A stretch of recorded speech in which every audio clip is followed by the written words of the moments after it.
நாமும் வாழ்வு பெறுவோம். முருகப்பெருமான போய் நம்ம வாழ்த்துறதா?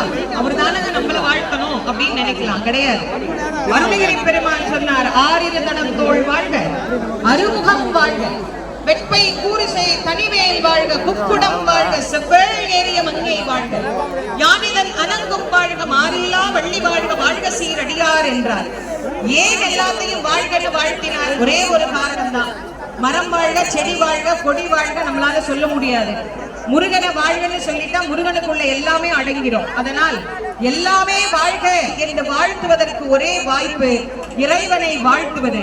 அந்த கந்த கடவுளை நாமும் வாழ்த்தி, கந்த கடவுளின் அருளால் நாமும் வாழ்வு பெற வேண்டும் என்று வேண்டி, கந்த கடவுள் நம் சொந்த கடவுள், எல்லோருக்கும் வழிகாட்டு அருள்வார் என்பதை நாம் மிக அழகாக இந்த களத்தில் உணர்ந்து வருகிறோம்.